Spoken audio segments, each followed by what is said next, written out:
So tonight's seminar will help us understand the deep and practical aspects of Hanukkah for every soul in this world, how we can tap into its light. Tonight is the second night of Hanukkah, so it's perfect timing. In your opinion, where do your negative thoughts come from? Okay, what is the source of your negative thoughts? Any answer can be correct, by the way. Whatever comes to your mind, a Kabbalistic answer, psychology answer, whatever you want. Spiritual, not spiritual answer. What do you think is the cause of your negative thoughts? All right?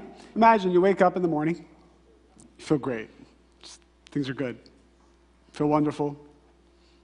You got a plan, you got a schedule, you have meetings, you have a vision. Things around the house are nice. Spouse is nice. Kids are nice. Going to work. There's a flow. Then, you're waiting for the then. Then you get a phone call. Something doesn't go your way. All of a sudden, a negative thought comes. You feel bad. But before that, 5 minutes before somebody spoke to you, you felt good. Where did this negative thought come from? And another question, can you control that? Can you control whether that thought comes or doesn't come? Can you control whether that thought of you're upset with this person, you're angry with this person, comes to you or doesn't come to you? Can you control? So the answer is no, you cannot control your thoughts. Thoughts come from your past life. Thoughts come from the past, lack of correction. So it's similar to what you said. If you had a bruised ego, it's not that because of your bruised ego, the negative thought came. It's the lack of doing spiritual work in your past. The lack of restriction. Restriction is that word that encompasses all the types of spiritual work you need to do when you're going through a challenge, when you're facing lack.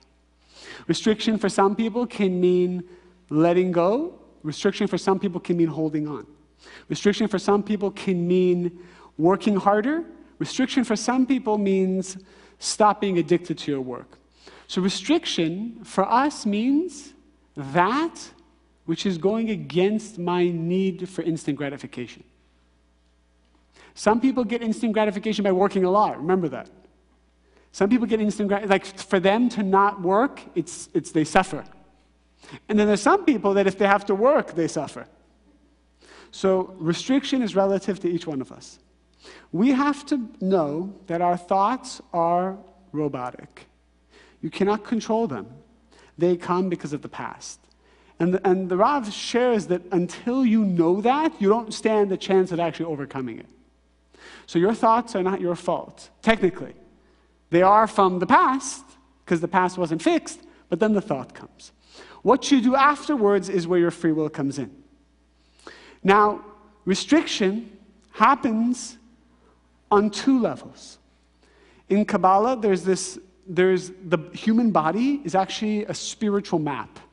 The reason why we were created with a head, a body, and feet, as opposed to maybe just head and feet, right? Why not just have head and feet?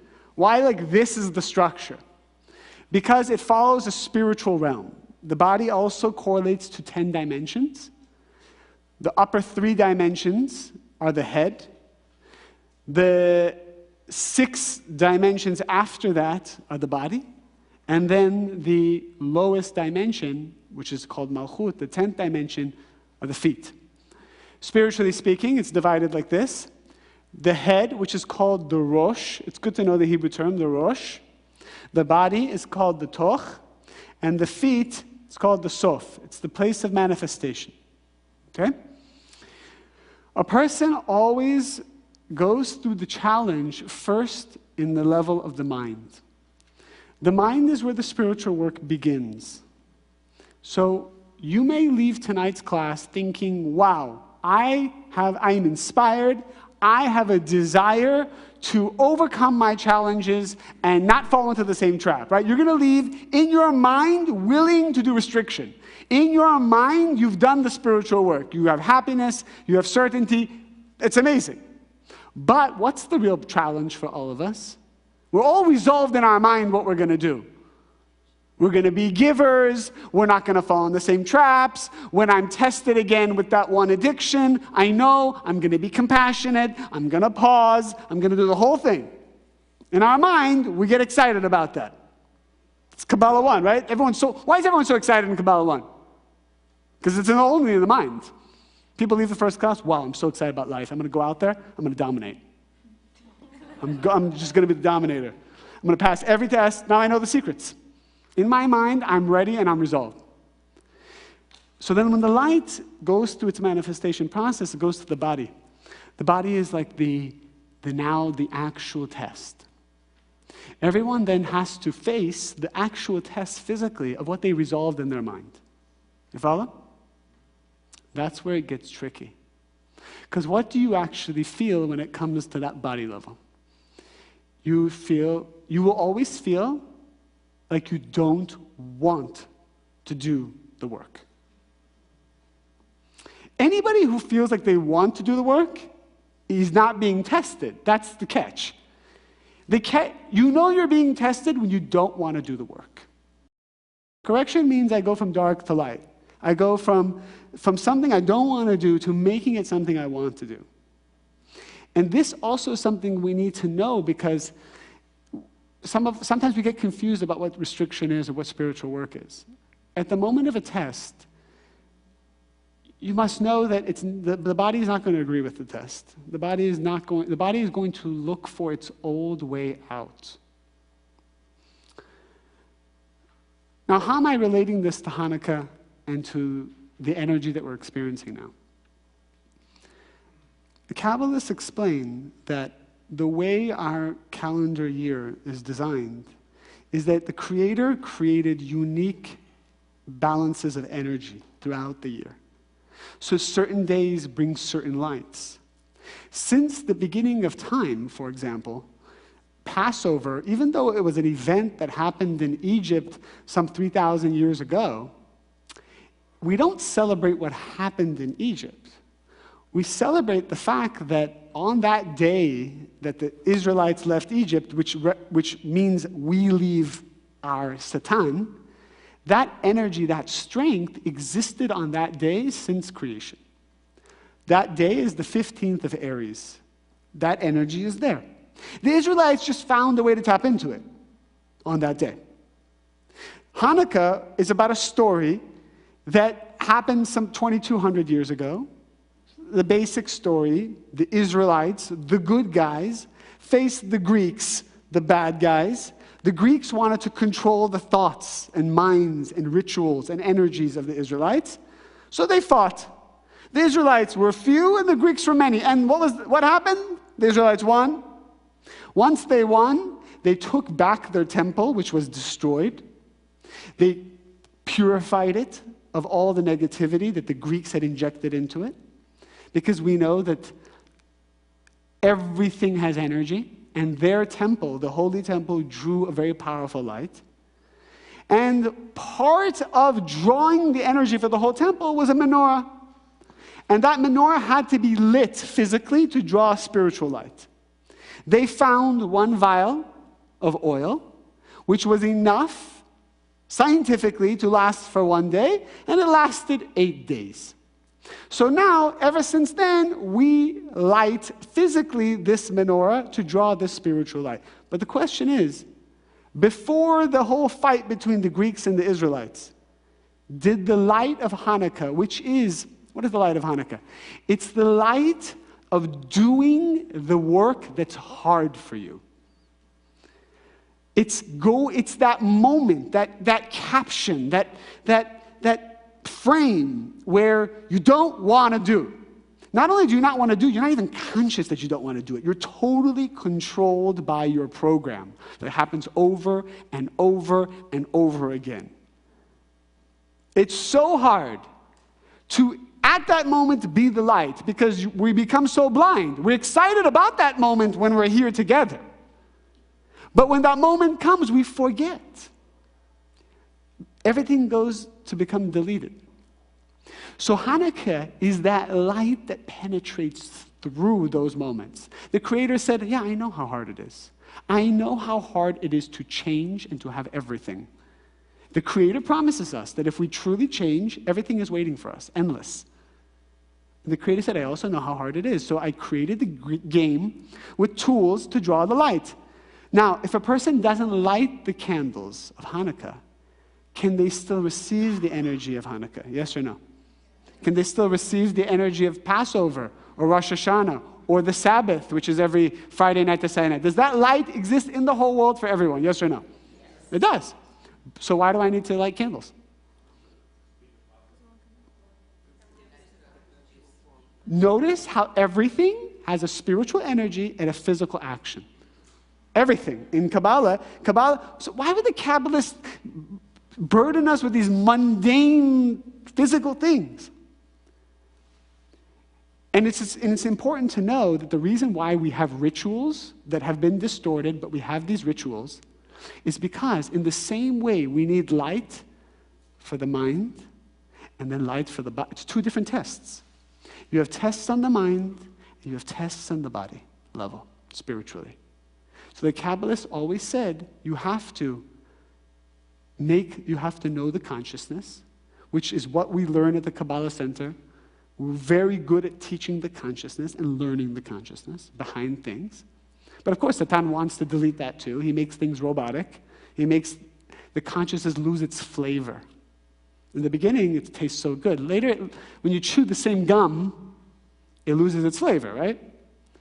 But then we do the action because it actually brings the light down to the physical, to the level of the body. And by the way, where do we need most help? In the head or in the body? The body, right? The head, it's easy because it's just like everyone can do spiritual work in their head.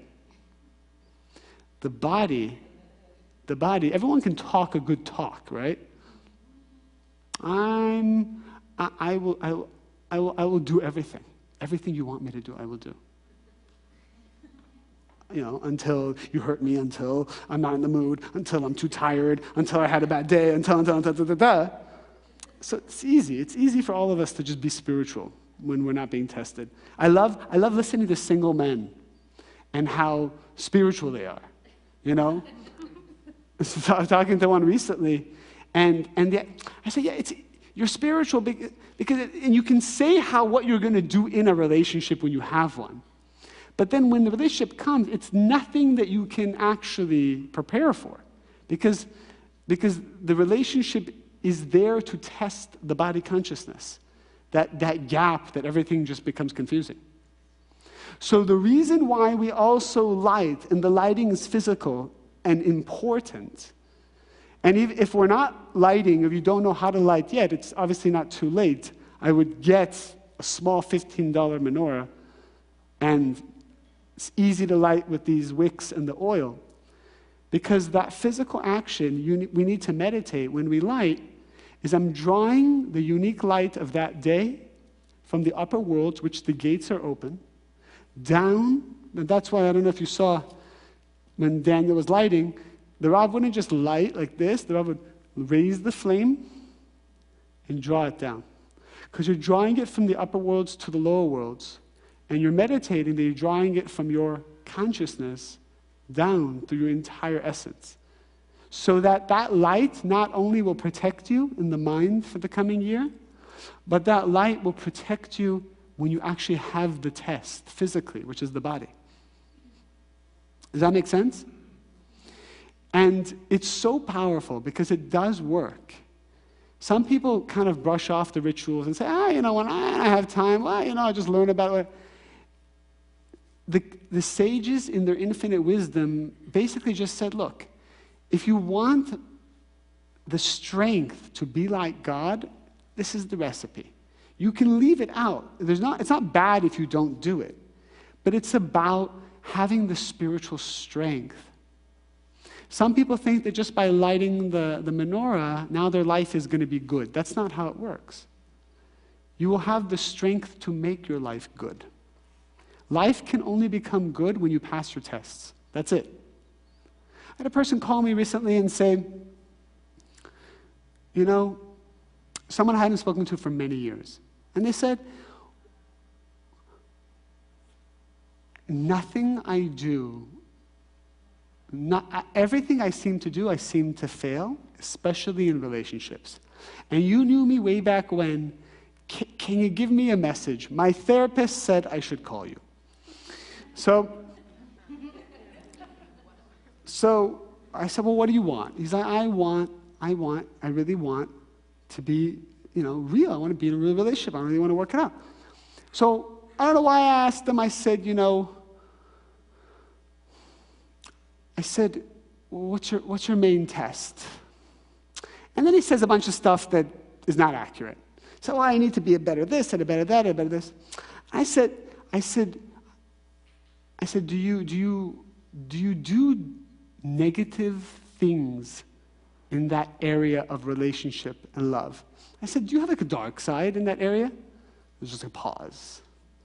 I said, hello? He's like, oh, I'm thinking. And then it comes out that he has a whole second life of addiction, right, in that realm, where that's his energy. That's where he draws his energy. And there's just no way, and I said there's no way that you can have your cake and eat it too. You cannot be reactive and be with the Creator, because it's two different forces. You have to let go of that thing that you are doing, bless you, that is making you, that is your reactive self. And we all know what it is. We all know. It's hiding in that body level. It's there. And so all the tools of Kabbalah, when used in the right way, in a balanced way, with constant education, gives the perfect system, the structure, the energetic force, the surrounding light to push us out, step by step. The tools are not there to do your spiritual work for you. Tools are there to give you the environment you need to become the best version. But you eventually have to pass your test. You have to pass your test. Do you know what your test is? It says that also, I asked, this was supposed to be done in the other room. I asked them to do it in this room. They thought it was going to disturb the class. A person needs to be in front of the lights of the menorah for 30 minutes. And it says that the lights penetrate into the heart, into the body, into that energetic sphere. And the lights show you what's going on. The lights show you who you are. The lights show you what you need to change. The lights show you and also give you the strength to make that change. The lights help you have a better relationship with the Creator.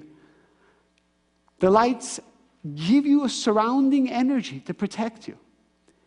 It's important that we not just light the candles, but we also connect with them, in front of them. Just by having this class and us meditating, where this light is penetrating who we are.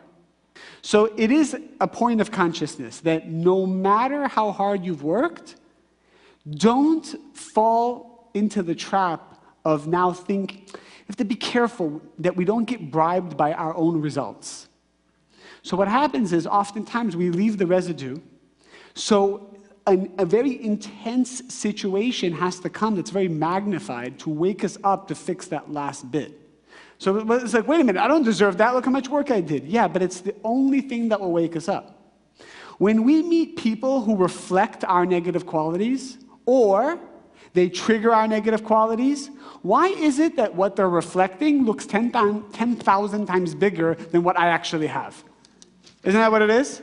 Like, if you're a controlling person, you just meet someone who's really controlling, and you're like, well, that's not me. Yeah, but it needs to be so magnified that you become so overwhelmed and disgusted by it. So everything becomes magnified because it's the only way to awaken and show us the power of what's going on. Let's say you have a business and everything's going great, but the Creator actually wants you to have something much more. What are you going to do? You're not going to, but you're comfortable. What needs to happen? So oftentimes tests come to create an imbalance in that area to awaken us to our next level. Now, the way to avoid the painful test is to just always be talking to God directly. If we don't have an established line of communication with the Creator, how do you want the Creator to communicate with you? How do you want? Most of us will just agree that we talk to the Creator when things are really bad. It's like we're almost telling the Creator, I'm only going to listen to you if you create catastrophe around me. Then I will go into a special room and I'll call you. But I'm not calling you until there's catastrophe. That's the psychology we've set up. That's like the rules of the game we've established. So, if we can have that amazing relationship with the Creator now and talk to the Creator all the time, then the Creator can just talk to you before anything needs to happen. And you also have to be open. Now, how do you know you're open? How do you know you're open? The Creator is going to send His messengers. Who are His messengers? Everybody. Everybody. Who you like, who you don't like, if they're nice people, if they're not nice people, if they're your employees, if it's your brother, if it's your sister. Everyone is your messenger. And you know they're giving you a message when you're bothered, when you're upset. Just that's the message. That's like the alert system. You know how like your phone rings when you know you have a call? You know there's a message when you're upset. You being upset is like your phone ringing. Does that make sense? All right. Do you get upset with your phone when it rings? And you say, why are you ringing? Because the phone's trying to tell you there's someone on the other line that has a message. So when people are saying stuff to us that it's bothering us, it means, I mean, we've heard it before, it's very cliche, but it means that there's a message coming through. And if you actually just pause and kind of look at them, it's this beautiful flower. That's what I want you to do. It's a beautiful flower talking to me. Just think of a beautiful flower. I don't know. That's what came to my mind. A beautiful flower, like a dolphin, whatever you like that's appealing to you and not too intense that you're going to receive from them. All right, beautiful flowers talking to me. I'm going to listen. As soon as you think that, you have divine inspiration. The Creator downloads into you consciousness. You got to get past that first part. That's what pause, get excited is all about. It's about getting past that first part to get the message. Get the divine message. Sometimes, like you've said just in your consciousness text messages and other classes, that if you're not really sure about what to do, like whether it's a personal relationship, romantic, business, and you're not sure to stay in it or leave, that you should give it 100%, because if you give it 100%, everything will kind of become clear. But what if it's easiest to stay in it? So part of what you're saying is if it's easiest, do what's not easiest. Should you give it 100% still? Or? Giving 100% doesn't mean giving 100%, like physically giving 100%. Giving 100% means you give 100% of your spiritual consciousness, of your work. So oftentimes your work in that relationship could be to give boundaries and not to maybe give him everything, let's say. You understand? How many times have you seen maybe when somebody who's very weak, I'm not saying this is you, I'm saying somebody else is very weak and maybe they're always like allowing people to walk all over them, all of a sudden they become more firm and they start having self-worth and boundaries and saying how they feel. All of a sudden, that is their 100% now. That spiritual work is them being 100% in that case. So giving 100% doesn't mean I'm going to give you everything. It means I'm going to give you 100% of my work, my real work of who I am. Now, why 8 days in 1 day? 1 day represents another concept called a linear vessel. Our bodies are linear vessels. The body consciousness is a linear vessel. What's a linear vessel? What do you know about a line? What defines a line? 2 points. A beginning and an end. When we're reactive and we experience pleasure when we're reactive, how does that pleasure look like? It has a beginning and it has an end. That's the definition of reactive behavior. It's a moment. So a candle that was supposed to light for just one day means that pleasure that was supposed to just last one day actually lasted 8 days. 8 is a code for infinity. 8 is a code for the endless light, because the 8th dimension from the bottom, if I start from the bottom, there are 10 dimensions in total. The 8th is the beginning of the upper 3, which is where the light is, spiritually. So the miracle of Hanukkah was that instead of connecting to the vessel, the reactive vessel, the linear consciousness vessel, they were able to connect to the circular vessel. This is called the circular. There's no beginning, there's no end. It's peaceful. There's infinity. This is the reality that we want to connect to as Kabbalah students. Constant flow, constant blessings. Just because I'm with the light. We actually don't have to work that hard. We just have to be with the light. It's very hard, though, to be with the light. We want to create drama. Do you know that when there's drama, all you have to do is nothing? Not get involved, not make a phone call, not talk to anybody about it, not tell somebody that it's happening. Just do nothing and maybe read a book. And you'll have the best life. You'll have a circular vessel and you'll have everything you want. Well, what's the problem? We like the linear. So we'll just toss it all away and involve ourselves in pressure, stress, anxiety, worry, evil speech, and chaos, because we want to feel that beginning and end energy. Beginning, it ends, and I can start again, and it ends, and start again, and it ends. Being with the light is actually, people say, oh, it's so hard, being with the light, it's so hard. It's actually not hard. It actually involves, the Kabbalists, this is the way Kabbalist looks. I used to say the rock, just slow. No outbursts. No drama phone calls. Everything was so simple and calm. And it could still be intense, but it was just so nice. It was like he decided to live in his own world of just living by spiritual laws. Yeah, but this, yeah, but that. And he was constantly pulled in every direction and tested to do stupid things, drama things. He just said, why would I choose that? Why am I choosing the reactive drama lifestyle? I'm just going to be with the light. I have a student that every time he calls me, I say, okay, so why don't you just be with the light? He's like, it sounds so good when you just say that. He's like, yeah, it's like the same answer every time. Just, what would the light do? He's like, well, the light would do this. I'm like, so why don't you do that? He's like, okay. It's like, he wants to do so many other things. I'm like, just do what the light would do. And we all know what that is. It's in our hearts. You feel it. If you really just stop for a moment and say, what does the light want? You get a message, that's what the light wants. But it can't be just that. That's just so simple and easy. And no. And it doesn't also feel good initially to be with the light. The 8 candles means, I got just a little bit, that little oil gave me infinity. That little work, just a little work of being with the light, gave me 8 days. That's the miracle.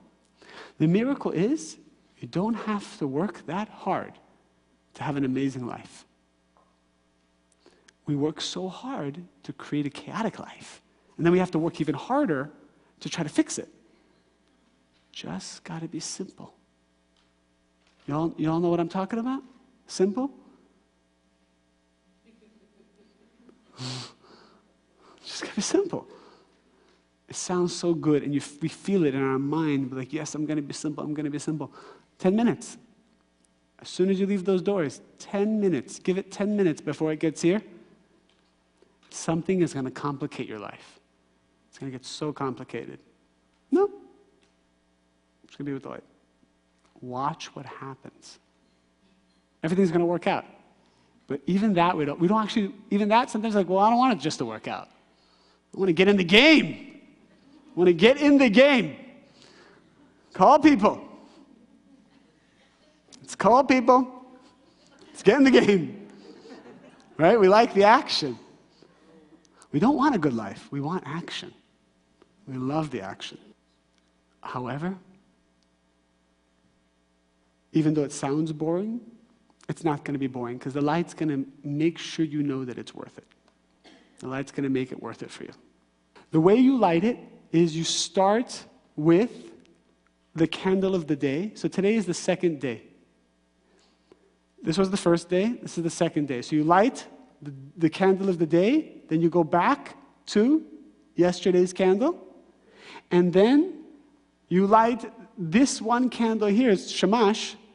The purpose of it, it doesn't really have a day of energy. One of the purposes of it is, a person is not supposed to take from this light.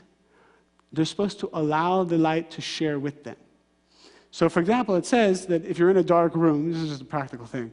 If you're in a dark room, you can't try to read your book from this light. So what they did is they lit one candle that had no energetic purpose. So in case you do benefit from that light, you're not benefiting from this powerful light. You're benefiting from that light, which is insignificant. But it is significant. It's almost like the little piece that we give to Satan. Because Satan is also a force in this world who needs a little bit of energy. But we need to choose when we give him that energy in a proactive way. It's another spiritual tool the Creator gave us and said, look, this piece here, we give that to Satan, and we allow the rest of the lights to shine on us. All right? So this one is always lit every night. So tomorrow, you would light the third one, then the second one, then the first one, and then the shamash. And that's it. From top to bottom, bringing that light, it helps me with my consciousness. It helps me with the body, which is the more physical manifested test. And it is a commitment to be simple. It is a commitment to receive the strength I need just to be with the light. Forget about the drama. That's what we want to meditate on in these 8 days of Hanukkah. All right, everyone, that's it for our class tonight. Thank you very much.